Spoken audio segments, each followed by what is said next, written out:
So this is a brief presentation about one particular aspect of the MiMoS study, which was overall a study looking at the effectiveness of sexual assault referral centres with regard to mental health and substance use. This was a national mixed method study. So I'd just like to acknowledge the SARCs in England that took part in the MiMoS study, especially challenging during the pandemic.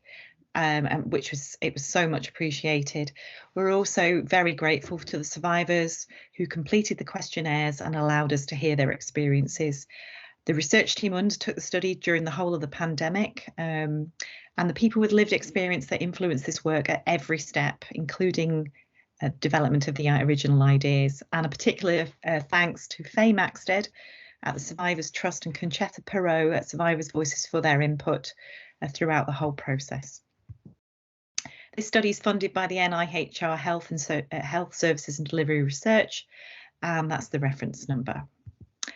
So just a bit of background, sexual assault centres are integrated services that provide a bespoke place to address the needs of those who have experienced a sexual assault, usually by combining forensic examination, particularly relevant for a recent assault, and addressing other healthcare and support needs, including STI testing, pregnancy testing, post-exposure prophylaxis, and referrals to further healthcare and further counselling.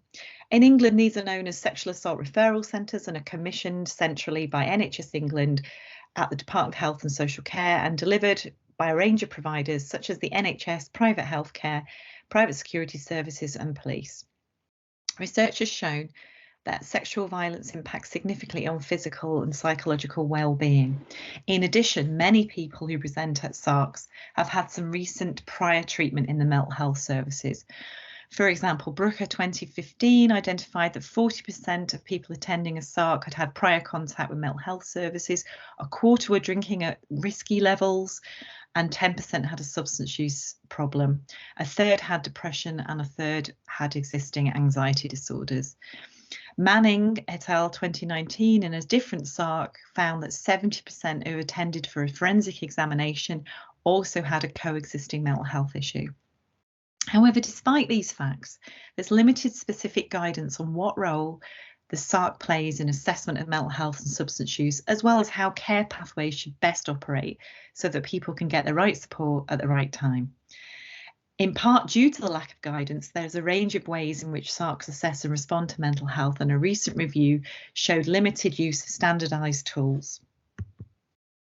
This is a 3-year funded study. We got NHS ethics approval on the 6th of 12/19, and I'm going to talk specifically about the work package highlighted in yellow, which we wanted to undertake a screening study to establish the level of need around mental health and substance use in people who attend the SARCs. So the sample and setting were people who attended the SARCs 18 years and over. The recruitment process was as follows, that SARC staff made the initial approach and mentioned the study to potential participants. And this was done either by email, telephone or face-to-face. And they got what we call consent to contact, which is permission from that person to pass on their contact details to our MiMoS researchers.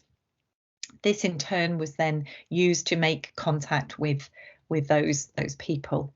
At this call, they'd be advised about the study aims. They'd receive a participant information sheet, which would be gone through verbally as well, and talk about what's actually involved as well. And if people were happy to go ahead, then we would get informed consent.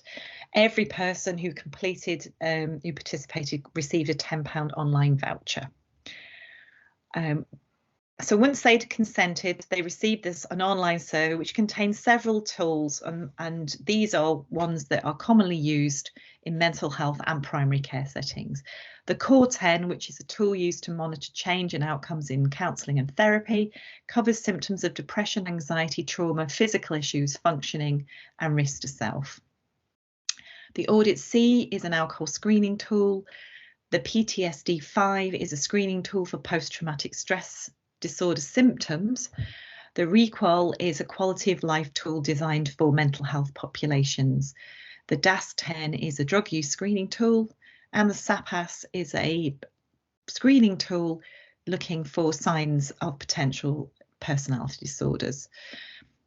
In terms of safety, we worked with our lived experience advisory group to design the safety protocol.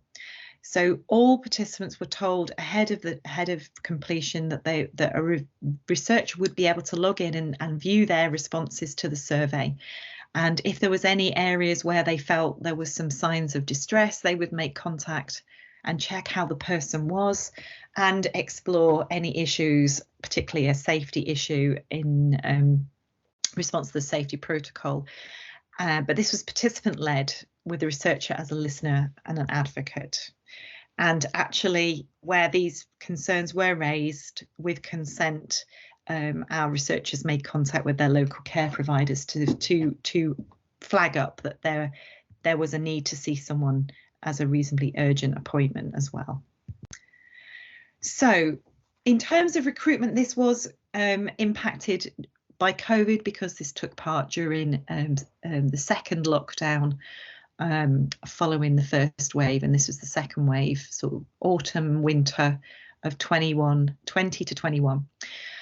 So we got in that period 236 people gave consent for us to contact them from the SARCs. We were able to make contact with 67% of those, and of those, once they talked to our researchers, about half consented to take part. This population was mainly from London, but there were other people from the other sites. One of the sites did not give us any consent to contacts during that period. So in terms of the demographics, 80% were under 35. It's a pretty young group. Most were female. 6% identified as male and 3% identified as trans or non-binary. 73% identified as straight, 8% as gay or lesbian, and 90% as bisexual. In terms of ethnicity, 65% were white, 13% Asian British, 13% Black Caribbean, Black British, Black African. Compared with the national SARC data, this is broadly representative of the population attending SARCs nationally. There was probably slightly more representation from Black and ethnic minorities and slightly younger. We think that's because we recruited mainly from the London area. So in terms of the screening, we found an overall prevalence that 76% of the respondents had a score that indicated moderate to severe psychological distress on the core 10. 12% indicated increasing risk of alcohol problems according to their scores on the audit C. Most of the respondents had symptoms of PTSD. 87% were in the clinical range for low quality of life. 45% had moderate to severe health problems, also according to the REQOL scoring. 26% had moderate to severe drug problems, and 63% scored more than 3 in terms of the personality disorder SAPAS scale. That doesn't necessarily mean they have personality disorder, and we think some of the items in that screen could also be part of the overlay with PTSD as well. So in terms of the translating that into the population of people who use the SARCs, we've been able to extrapolate those percentages, and the estimated national figures are 10,911 people attending SARCs would have psychological distress. 1,700 had increasing alcohol risk, 13,500 are likely to have PTSD, 12,500 had clinically low quality of life, 6,423 have moderate to severe health problems, 3,800 would have moderate to severe drug problems, and potentially 8,973 might screen positive for personality disorders as well. And again, as I've said before, we think the personality disorder and PTSD may have some crossovers in terms of that. And also to bear in mind is this data was collected after a week of attendance at a SARC but before 6 weeks. So we're still in the window where people will be pretty distressed about what's happened to them as well. So this was the first multi-site screening study of SARC attendees. It was significantly impacted by COVID. We didn't recruit the numbers that we were hoping to. And there was basically complications in terms of reduced populations on which to draw from at SARCs because of lockdowns.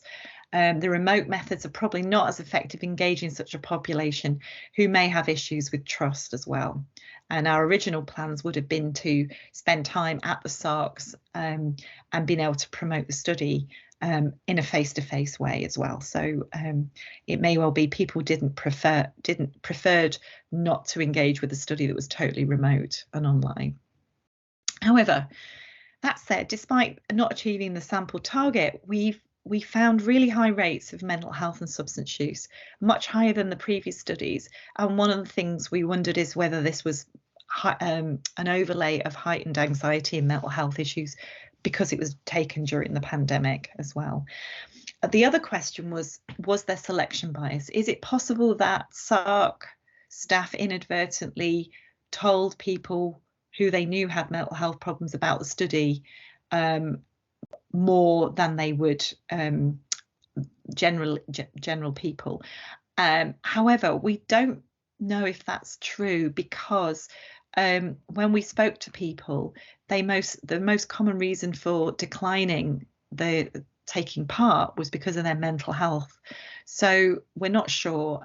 We also worked very closely with the SARC staff in relation to the study aims, and we knew that this was something that they were going to give or offer the opportunity to anyone to get this screening as well.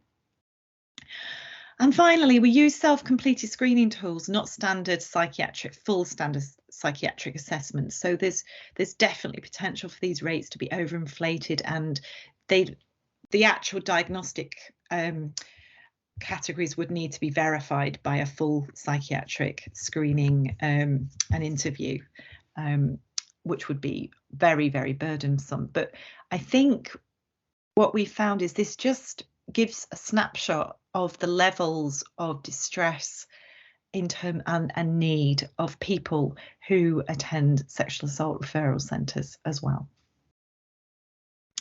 If you'd like to find out more, please go to our website, follow us on Twitter, and we're hoping to publish a report by late autumn 22, and there'll be papers in submission which we'll add to our website and tweet about. So thank you very much for listening.